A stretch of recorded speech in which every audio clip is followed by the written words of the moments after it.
Wonderful. Okay, and welcome, Musa, again to the second topic. Today, we're going to be talking about Meta Business Suite and its functionalities. So I think what I'll do for now is I will screen share. Okay, so going back,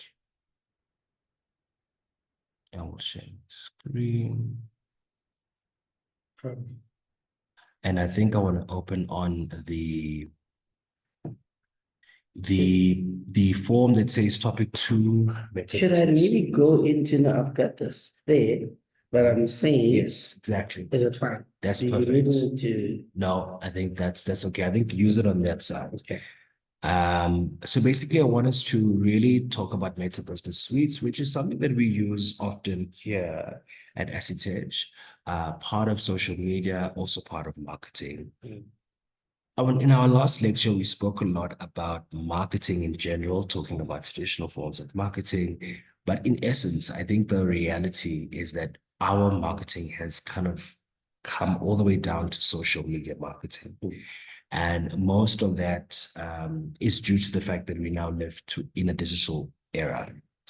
So I think let's start by Meta Business Suites. Do you have a kind of idea of what Meta Business Suites could entail or mean?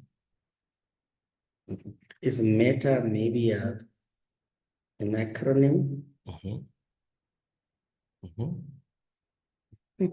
Please tell me. It is. Meta, I think if we go here, Meta was also a coin name for AI or artificial intelligence. And so Meta is also a company, but what happens is that the American company called Meta AI then developed all of this artificial intelligence, including business suites, including Facebook, including ChatGPT, to then give us different platforms to then use AI, using our cell phone and using our laptops, etc., etc. But for Business Suite, I think Business Suite for us is very important. Business Suite is one of the apps that we use, and I'm going to go into Business Suite now. Okay. So if we just have a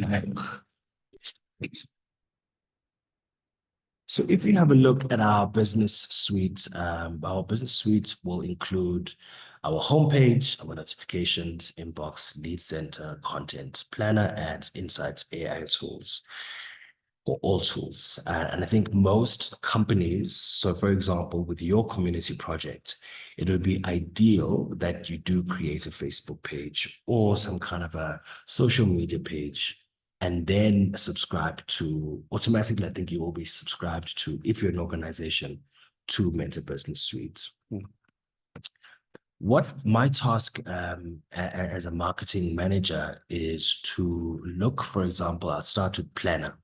So what we do, I don't know if you've seen this before. Okay, so with our Planner, what happens is that you are able to schedule all of these kind of different posts for the entire month. So if you go all the way back, let's go to the beginning of September. My kind of deadlines would be every end of or the last week of August. I would then have to show my manager or my supervisor what I have planned for the rest of the month, what kind of posts will be coming out. And then they would either say yes or no, approve, or maybe give some more advice, say, okay, maybe let's add this, let's add that. So with our month of, let's go to September, our month of September, we were dealing a lot with Heritage Day. There were 2 events that we did at Stage. It was So this is more like your events calendar.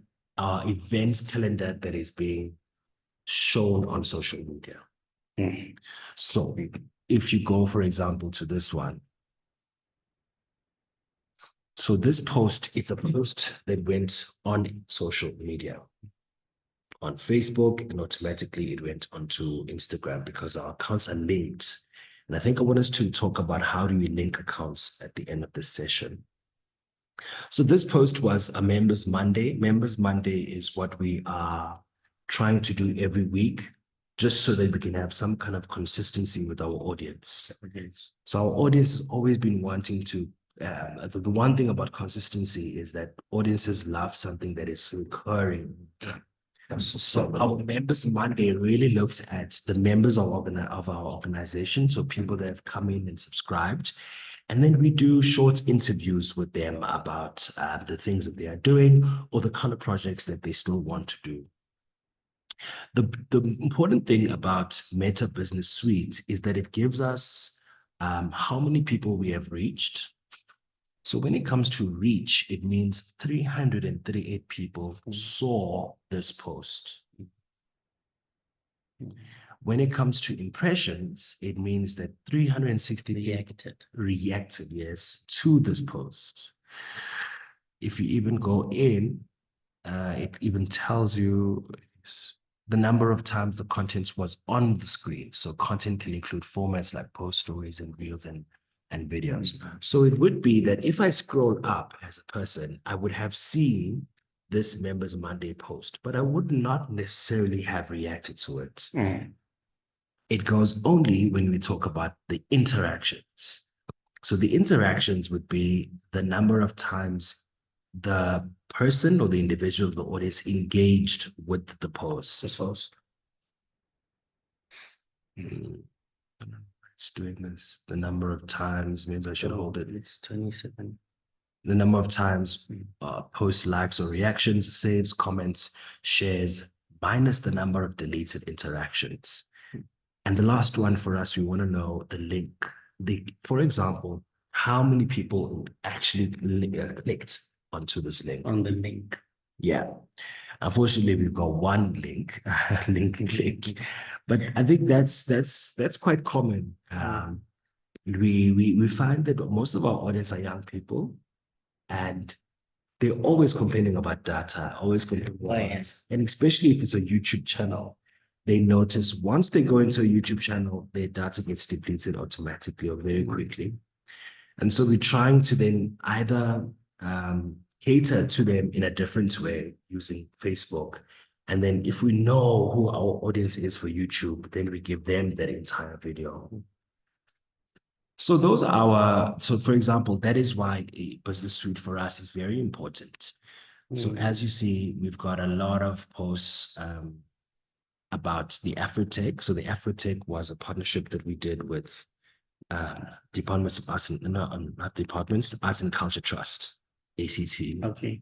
So ACT also partnered with SSH to say we are doing a heritage Afro Tech Amapiano Festival. We would like SSH to come on board because you guys work with many organizations that deal with children.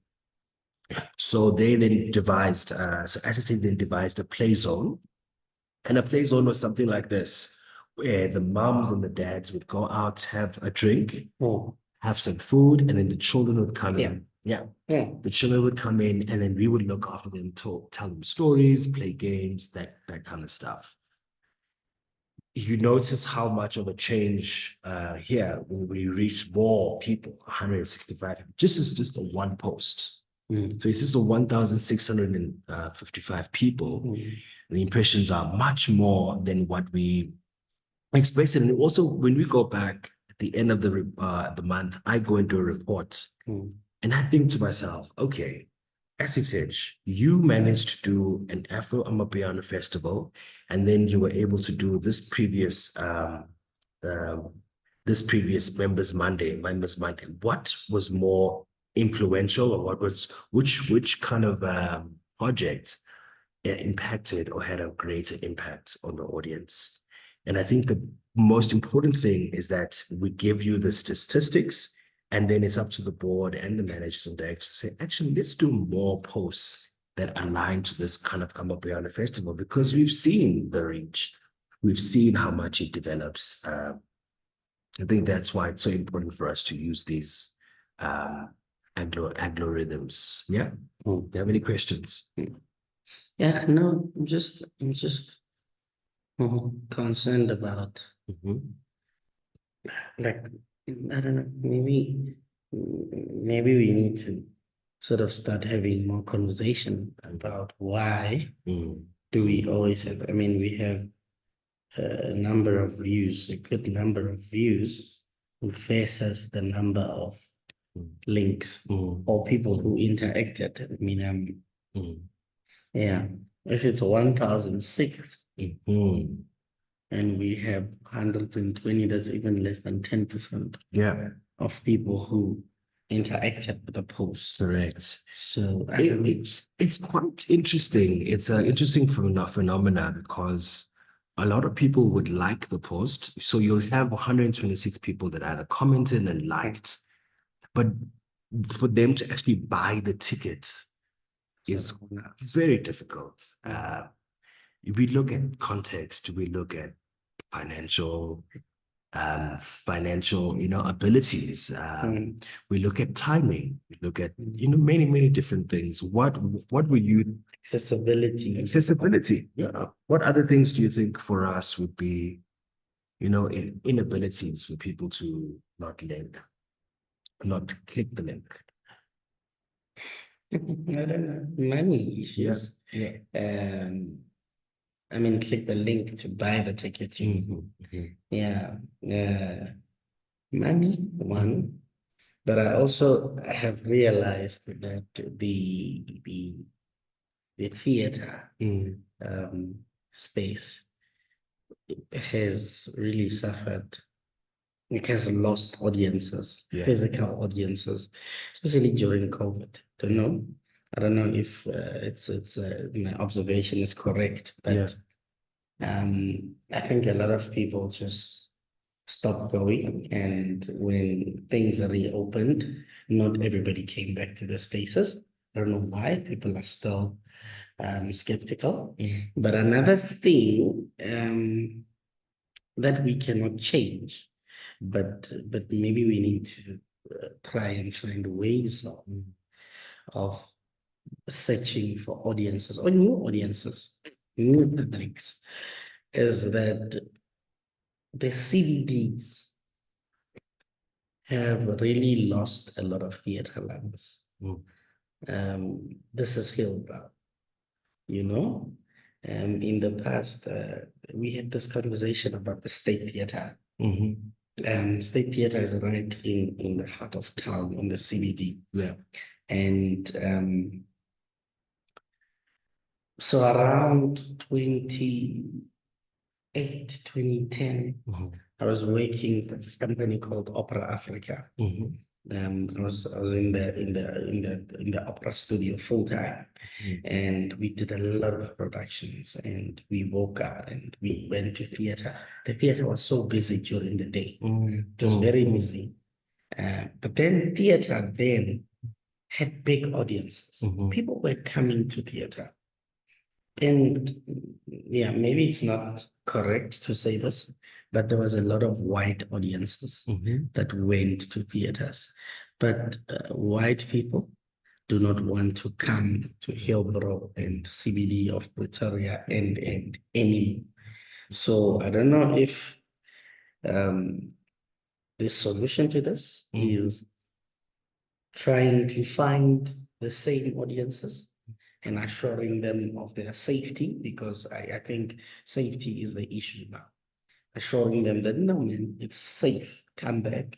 Correct. Or the solution is to try and find new audiences. Yeah. But if you find new audiences, it means it's going to bring a shift to the product, to whatever the goods and services that you are offering. For example, we were doing operas, and I'm talking Italian operas. I'm talking your Rigoletto, your La Traviata, and they were all coming because it's Western art and they love it. Not that our African people were not coming to the theaters. They were and they still, but we have lost that part of the audience. Yeah. So hey, it's a tough one. It's a good point. I mean, you're raising such a valid points, and I think it goes back to your cultural leadership course. Is that what is the culture, firstly, that you are asking? What is the culture of theater? What is the culture of artists within the ones who are creating, the ones who are developing? I mean, the honest truth for me is one of the reasons why I don't go to theaters is because maybe I don't have the money. Or secondly, there's a notion that most artists who are not always chosen, you know, for all of these different performances, they lose the love theater. Mm. So there's a lot I think we can unpack. It's a full thesis that you can write just about the culture of theater in 2024. Based on the fact that a lot of people, I get emails of rejection letters. And how does that then inspire somebody to go and say, actually, I want to go and watch an opera song after being told in the same audition that you were not taken and you don't deserve to be here. In the production, In the production. you were not taken here. Yeah. Yeah. And I think one of the problems also is that our arts administrators or even our organizations, they don't have a good structure of telling that person who's applied to say, this is why you haven't received your proposal or you didn't want granted. These are the reasons, you know, or for an audition, you're not told this is why you're not selected. You are only told you're not selected. We're gonna choose someone else. Unless that person can be told and that person can work on what they are missing. And I think it goes back to our social media and our marketing is how do you then, Musi, market your production, for example, your project? What is it? Not just how do you market it, but who are you marketing it to? Is it the person who's going to say, I'm 17 years old, I only go to high school, I'm in grade 11, I don't have 200 Rand to come and see your production? Or is it the white person who says, actually, it's opera, it's related, I do have the money? I'll buy for the whole family and the extended family. I think that's very important. Looking at that is that, yes, you're going to create your project, but you will probably have one or two clicks. People won't, how they would force people to buy through marketing. But also the other thing, sorry, maybe I'm going to be deviating slightly, but you spoke about something very important. When you said you get rejection letters. Yeah. But maybe the other problem is that the letter is not building. It's not developing you. It's not saying go and fix 1, 2, 3, 4. And again, we had a conversation about something similar about the NAC sending out generic letters to say you are not approved. And then you call to try to find out, and you are told your ID copy is not certified. Or the certification is too old. There's a guy, Tsepo Rapula, he's also a dancer. He's at Vets now, he's doing the scoff with us. He was rejected. And he was rejected on something as lame as that, certification or something. And in my mind, I was like, okay, now let's look at Tsepo's profile, his livelihood. He is arts. He lives arts. He breathes arts. Everything he knows, every ounce of, I don't know, energy he has invested over the years was arts. Now, somebody with such a rich artistic profile, I mean, such as yours, such as mine, you reject them on the basis of a certification of an ID. I don't know if that makes sense, if I'm making sense. And the other thing is, do we have enough people or enough within the same structures? So any single do we have people that I don't know, that are going out and train people and teach people, these people now, and teach people how to apply. If you are going to reject me and say, I didn't fill in the form correctly, activities, project activities are not clear enough. Did you teach me how to do them? No, you didn't. But why don't we have a system that says, let's approve a profile first, see this person. And once we've seen that this person is really an artist and he's doing the work, he's really educating children, he's teaching, he's performing, let's then call him and sit down with him and say, right, let's fill in. This is how you do it. This is how you do it. I believe it's unfair. I think it's really something else that we need to look at as a sector, as people who want to change things for, I don't know, for the artists. Yeah. Absolutely. And I think when it comes into marketing, my suggestions would then be those is that firstly, make your marketing post or your publication very clear on what you are looking for and what you are not looking for. Because most of the time when you read a post, it is generic because it is sent from many years ago. This probably a new marketing manager from this year is going to be told, this is what we posted last year. And it's the same thing that happens, and it's the same kind of reactions that you get from the audience. But the audience is not being told how exactly to write down that proposal.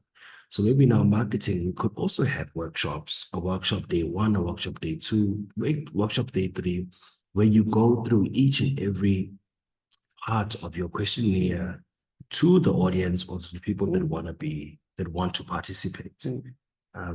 It would be, I think in your course, there's a course called ethics or ethical. Yes, ethics. We did ethics when we were there. The course is actually directions and cultural leadership. And then under the course, there's ethics. We did ethics. Yeah. I think it's quite ethical for me to have that process. And afterwards to then have a debrief of, it might be too time consuming, but I know other countries and other international festivals that do go with that approach. I haven't seen one in South Africa yet. Nothing. And I think maybe you could be the first. To me, it just looks like they don't want to give out funding to the correct people, the real artists. It's like speed traps. It's like they just want to trap people, get rid of them, disqualify them quickly so that they can remain with whoever they want to remain with. Because honestly, if we don't educate, but we are quick to fail, you assess and fail me, but you never took time to develop me and teach me how to do it, then it's completely incorrect. Let's move on. Let's go. It's becoming a cultural leadership, which is good. So from number two, I think we've talked about this already, but for people that are going to listen to this, you're just creating a meta business account. It can directly come in after you create your organizational Facebook account, or there will be steps to say create a meta business suite account, and it's quite easy. 1, 2, 3. You connect your Facebook, your Instagram. What we've done is that we've connected our Facebook and Instagram, but not our Twitter. Or X, they call it X. The reason why is because we realized the audience from our Facebook is very different from our Instagram, is very different from our X, is very different from our LinkedIn. And so we cannot be posting the same post in like almost voluntarily. We've got to know who the audience is here and what is it that they want. For example, Instagram, we have more young youth artists 20-something, 30-something, still creating work. And they're often always looking for posts where they're going to find a job or they want to do an audition or they want to do an internship. And so most of our Instagram is directed towards that audience because we've seen the reach. With our Facebook, it's more organizations, it's more platonic, there's more international, there's more young children also. So it's quite diverse when it comes to our Facebook. And our Twitter, it's more political. So we have a lot of political agencies government agencies that are looking towards, and then our posts are directed towards that engagement. Mm. In our roles, so in our roles, we have a Google Drive. We have a Google Drive. We set up a Google Drive with our operations manager, and then they are the ones that are able to be admin, editor, moderator, advertiser, analyst.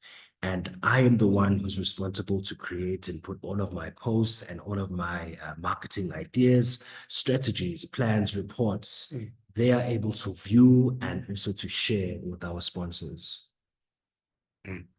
Let's go all the way down. So Meta Business Suite is like is it more like what do you call it, an app or something? Yeah, it's an app. It's an app. And I think a better word would be it's like a motherboard. It's a motherboard. Yes. It's where you plan your entire social media presence. Yeah. Okay. That makes sense. So as you see, the navigation is that you explore the main pages or main sections, home inbox. It's what we've just spoken about now. Your dashboard customization, how to personalize the dashboard based on user needs. Content management, how to create, schedule, and publish posts on Facebook and Instagram. Story management, how to post stories, use templates, and schedule stories. So let's just maybe do an example of this right now. So if I go to today's date, the 23rd, on our Meta Business Suite, so you'll find in our Meta Business Suite, we have posts that went on at 8 o'clock in the morning. We have a story that went at 10 o'clock, another story at 11 o'clock, and another story. So if we had to create a post right now, I think I'll give you this chance. So for example, today we one day before Heritage Day. And if I go into my pictures or the downloads, I should have something in relation to heritage. Yeah. So it'll be quite easy for me just to go, yeah, one day left to celebrate. Yeah, celebrate heritage, our heritage.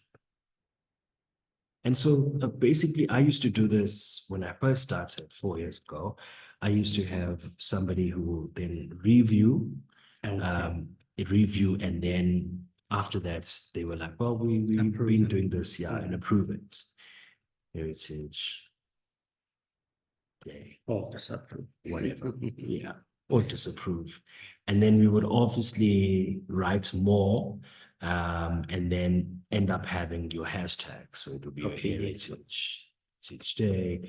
So if it was assets, yeah, this is not Heritage, it's one of our affiliates, which is a self organization based in Gauteng. It's Mshengu Movers.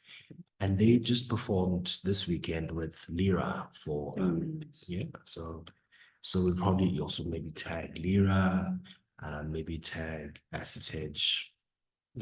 Yeah, and then either you would go publish now, finish later. Okay. Yeah, and then we will just do that, and then we'll go out.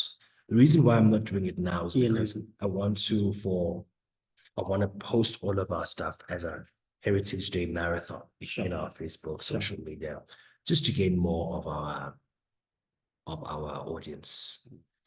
Are you having activities tomorrow? There are a lot of organizations are. And when I say our organizations, they are basically members. They come in, they sign up to say, I want to be a member of Heritage. Heritage becomes a mother, for example. You come in for information, you come in to learn, you come in for opportunities. You say, what kind of opportunities do I have? I am a member, and then you get assisted based on what you want because of you're a member. And so they come in because they are part of our SEF program, our social media program, social employment program. So going back now, so that we just don't waste any more time, We're going to go to inbox management, how to manage messages from Facebook, Instagram, and Messenger in one place. This is great because we always, even in our Meta Business Suites, which is why we love it so much, you get your inboxes, all in one place. Yes. Okay. So if you go here, this would be this icon. Would be your messages inbox. So you'll get your messages that just come in to say, this is what I like, or this is what I don't like. How do I apply? All of these messages that you can reply. These are public. No, these are not public. They come, yeah. These are just inboxes. These are just But inboxes. can people publicly comment on Yes. on the Meta Business? Yes. I mean, on the posts. Yes, and I want to show you now. Sorry, my internet is going very slow. But you would find all of these would be then. So you'll have your messages, your Instagram messages, Facebook comments, Instagram comments, and these will be the comments coming up. Astage never stops to amaze me. Big up.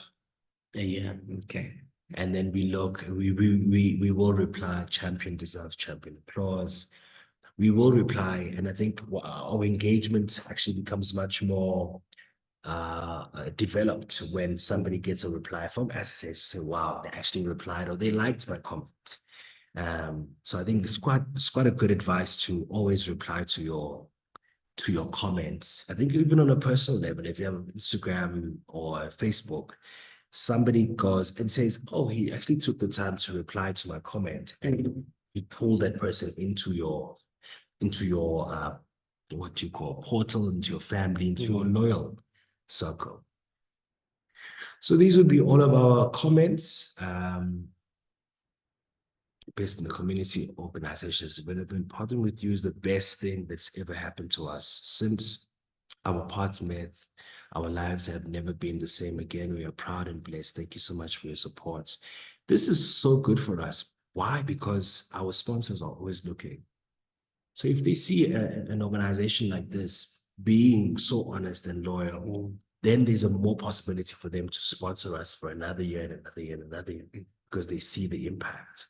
So I think my suggestion would be for you to start your presence now as an organization. I don't know if you have already.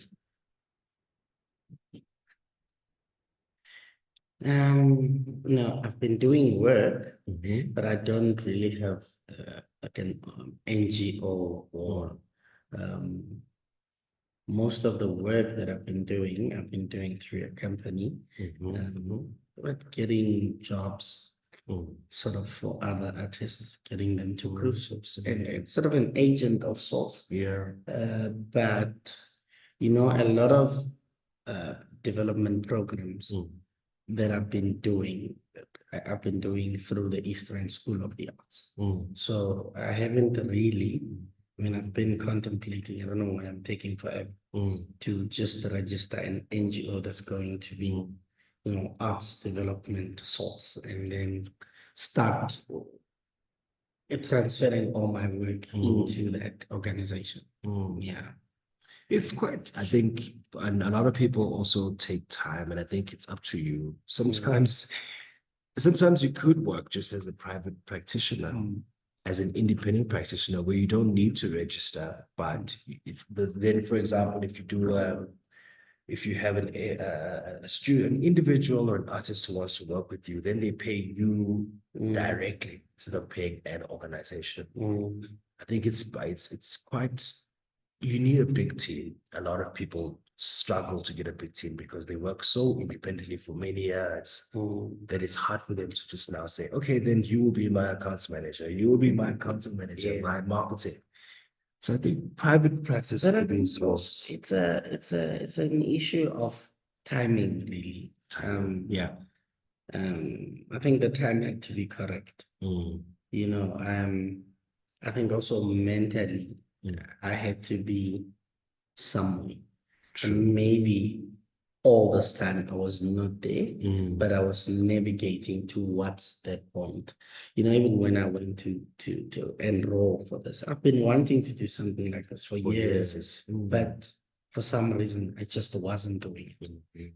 But now I decided, listen, I'm going for it. So I think, yeah, it's that thing. Maybe I had to go through the industry and see the struggles and go through all of it.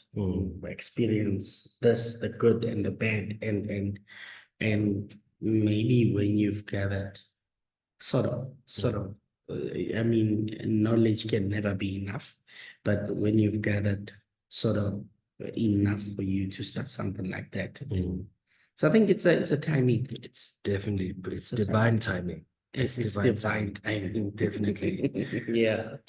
So if you move to number 6, sorry if I'm going a little bit quick. That's fine. I'm just looking at our time. Also, I want us to just talk about the way I've scheduled our times together. Is instead of us doing 4 hours, I really don't think it's important. I think we could spend 2 hours or 1 hour 90, 1 hour 30 minutes, and then the rest could be a task related, where there's a book you read or some kind of assignment that you do or something that you create to give our time. And I also want to talk about the 28th. No, I'm lying. The 29th and the 30th.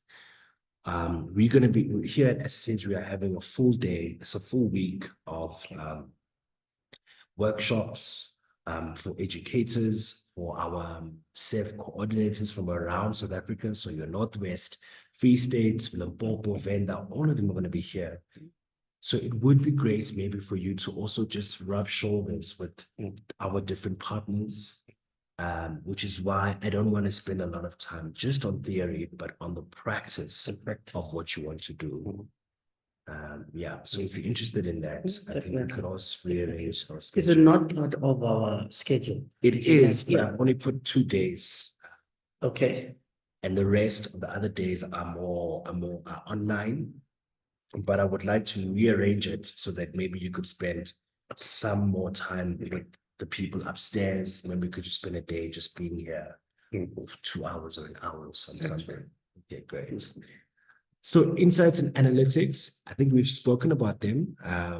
Metrics. Yeah, it's our key metrics. Okay, yeah. Goes back to our planner. It shows us exactly how much we have. For example, this week, daily, let me see. Yeah, it's daily. Yeah. So it will tell us the kind of, so from the last day of August till the 21st, how many people we have reached, which is 26,000. Our content interactions, it's 2.5. Goes back again to the clicks. It's how many people actually clicked. And it's 91 people, which is down by 9.9%. There's many reasons for that. And I think a marketing manager is somebody who looks at the 99%, but then looks at what was it previously before. And then when we look at it, you look at it in terms of a year plan. Was there an increase? Was there a decrease? Yeah. And what then can you do to increase your link clicks? Okay, so we're moving closer now towards the end. You go all the way down to advertising with media, advertising with Meta Business Suite. So this is where monetization comes in. So there's 2 aspects I want to talk about. It's number 1, monetization, and number 2, which be affiliate marketing. I think I want us to talk more about it in our next class, but for now, let's make a note here. Monetization. Yeah, monetization. Are you talking money? Monetization, yes, money. We're talking money. Monetization and affiliate. Yeah, do you want to go and just read that for us? Right. How to create launch ads on Facebook and Instagram. Yeah. Targeting. Should we go there? Yes. Overview of audience targeting options, including custom audiences, lookalike audiences, and interest-based targeting. And we'll stop there for now. Okay. In terms of our ad, so our launch ads on Facebook and Instagram. So Instagram gives you an option to say, hey, listen, I see that you've got a Facebook page, you've got an organizational page. Do you want to make money from it? And we say yes. So they go earnings. They say you could actually earn money from the videos that you are creating. So that's where our affiliate marketing comes in. For example, we're just starting it now at Heritage, where we are able to create partnerships with other organizations and say, listen, Musi, you have your organization. Do you want to advertise on our Facebook page? Then Musi says, oh, but what is your reach? We say, well, we reach about 26,000 people, 29,000 people in, I don't know, in 20 days. That could be, oh, that's cool. Well, maybe let's try one post. Great. One post will equal 150 Rand. You said it's 150 Rand. We post for you. It's either up to the audience if they click or they don't click. And then we've made the money. Affiliates marketing. So we're affiliating ourselves with the organization. Monetization would be when, for example, our post would actually go to Facebook, and Facebook says, we are going to share your post to 100,000 people. But you then need to say, you need to pay. It's basically the same thing, but now Facebook is the one You that's paying. exactly. Yes. And so they will show you. So it's associate. It's associate for Facebook. Correct. Yes. Correct. And so Facebook then says, listen, we're going to do this for you. And it's up to you if you want to pay this amount of money, but they will always give you the amount of money per post. And most of the time it will be under your boost. It will be under your boost. So for example, if you Is it expensive? It is not really expensive. So here. So if you go to your post, this one, they will ask you, do you want to boost the reach? So if I say, let's boost the reach, then they'll give me all of these options and say, okay, so they'll create the ad for you. Great. And then you go down, you say, hey, this will be the generic post ad preview. This is how it would look like. Hi, assistants, we just know how we can help you. Possibly we could say, let's go here. Estimated daily reach for them, they say they're going to reach for us 3.1 thousand people with the replies of 9 to 25 people. And it's 300 total budget, including a VAT would be 402. If we say, yes, that's a great amount, then obviously you just publish, make your payment details, and then it goes out to the audience. A lot of people do this, a lot of big companies do this, but you obviously then need a budget in your marketing department. That's the marketing budget for this. Definitely. So that will be your budget management, where you're setting up your ad budgets, tracking and ad spend in real time. Most of the time, companies cannot afford marketing budgets because it's quite what's the word? It's up and down. Audience might not, but they might, you might spend 400 Rand and you've reached 10,000 people, but only one person out of the 10,000 people would actually say, actually, we'll buy. So it's quite a risk. Yeah. For especially us as NGOs, you as an arts organization. It's a big risk. It is.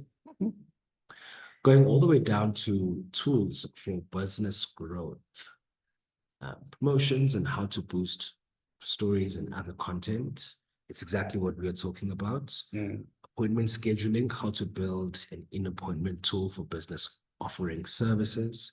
So that's for us, appointment scheduling is also part of AI. There's an app that you download. And that would mean if I click onto your organization website, then automatically the robot or AI, the system will say, hey, welcome to whatever. How can we help you? It's not you, it's just already, it's automated. this is how much we would like to assist you. Would you like to talk to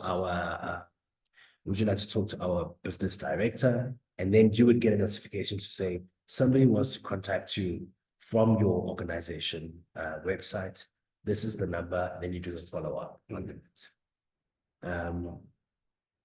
Sales and e-commerce, introduction to shops and how to sell products directly from Facebook and Instagram. That's, for example, would be Shopify. Let me write this down. Shopify is one of those leading organizations that you are able to use to actually sell products. Oh, you're going to send me that? I'm going to send you this so that you can just have a note. So Shopify, you are able to sell your products. So if, as much as Musi, you want to create your organization and you're going to make all these cultural events, great. But to get more money, I would advise that you invite, your mamas that make the jackets, the prints, the crafts, yeah. and then that you can also sell online before people actually go to the festival. That will probably draw people in. Say, I want that, and that's when you can sell the art you were talking about, the one for 100 million rand. Sure. So it's very interesting times. Very interesting times. Yeah. Okay, and this I bought from these guys, Retro Fontaine. Yeah, It's two of the guys were learners in the school at the Eastern School of the Arts, and then they were in the design department. Then they went and further studied fashion designing, and they came back and started doing. So we've been supporting them. They have a little Mukuku vibes in Davidton. Okay, And okay. yeah, the concept is there's a blue tin house in Mukuku, and they have all these beautiful clothes. They do these things. Wow. I got this from them. Yeah. Wow. Yeah. You're talking something interesting because when I thought about that, I can think of marketing doesn't only relate to your post and your social media, but it could be the videos and the stories that you share. So this, for example, Umkhukhu, selling Umkhukhu as a hub, as a home, for creativity. A lot of people are become attached to those because we can relate to that. Yes, especially people from Hodikas. Yeah. We can relate to that. We know that Mkuku is actually a house that has housed families, households for years. So yeah. So then not just so are your international investors also come in and say, well, I want to know more about this Mkuku. And now you then go to the Mkuku. This is how you then, for example, as a culture leader, you say, fine, Mkuku holdings or whatever, I will assist you to do this marketing. I will assist to create the video, and then I will post and possibly our international organizations. Also, you can even send the video directly via emails of data lists that you've created. And then they say, oh, okay, great. How much is it? Then where you can make 150 Rand from that. Or it could be an equal share of the amount that they sell. You could get 30% or 40% of each item sold. I think that's more how diverse artists should be, especially if they want to be successful. I like that. Yeah. I really like that. Yeah. So I wanted to just a quick one. I wanted to ask something. This was regarding that monetization. Do we always what's the right word? Do we always assess or so check our successes? Do we value success or failure always by the number of tickets sold through the post? Or can we say, because we got 100 people, 100,000 people to see the post, it was a success because then we are known by 100,000 more people, or we are I don't know, there's word of mouth. Now people are aware of who we are. And so my question is, when you do these things, do you always expect the feedback to be through this channel? We've sold 50 tickets or 50 or 500 tickets. Or even if you sell 10,000 tickets, but you were seen by 100,000. I mean, even if you sell what? 100 or let's say 10 tickets, but you were seen, but you were seen by 100,000 people. Do we measure that as success or failure? It's both for me, and it's organization related. If my objective is to have 100 seats in the theater, I don't care if 10,000 people saw it. I have You to want have 100 people people. sitting in the seat. Yeah. Unless then it's that you want to be, you are still, maybe the event is happening 6 months time. And the more people, I would want more people to see that it's happening instead of them buying the ticket, because I know I still have 6 months to push it with it. So it's really, really on a budget. It's about organization. It's about, definitely. Yeah. Because sometimes we do. Now I'm asking because sometimes, well, it hasn't happened in a while, but the city of Ekurhuleni would then call me and give me a budget and say, look, we have an OR Tambo thing happening. We want you to give us a classical concert, bring youth that are in your space, do a production. It's Fringe Theatre, a classical concert, and there's the budget. Now you take the budget, you want as many people as possible to see. But remember, for the OR Tambo thing, you are not selling tickets. What they want is for you to fill up the venue. It's free tickets, fill up the venue. We want those seats full. If possible, people must be standing around. So I think this is a good platform also Very good platform. because they give you a budget. At least they still have budgets then. They would give you and say, run this thing for us. Then in that case, it's success. I think you value it as success because a lot of people saw. And that's what the municipality wants. They want people to see the impact they are making, doing the impact they have in the society. I think also for you, for your success, I think don't just rely, maybe this is my weak advice, don't just rely on having the community festival or just one project. Rely on multiple types of events. So for example, the one at the airport where you have the school children that are singing opera, for example, that, for example, would go from the departments, you could go from for funding from the departments of education. They fund that, but they're not saying sell tickets to the children. They're saying bring the children. Secondly, then you could go to sports, arts, and culture and say, I want to do a same project, but I want to tour the project. So it goes to different schools. And then the school children will now pay 10 Rand or 20 Rand. So it's a different way of going about the same thing. In the same way, when you are using your marketing, is that you can't use marketing in the same way. Market it very differently, but it's still the same. Much the same. Yes. There we go. Hello, Hayden. Hello. How are you? I'm Mus. Nice to meet you, Hayden. Thank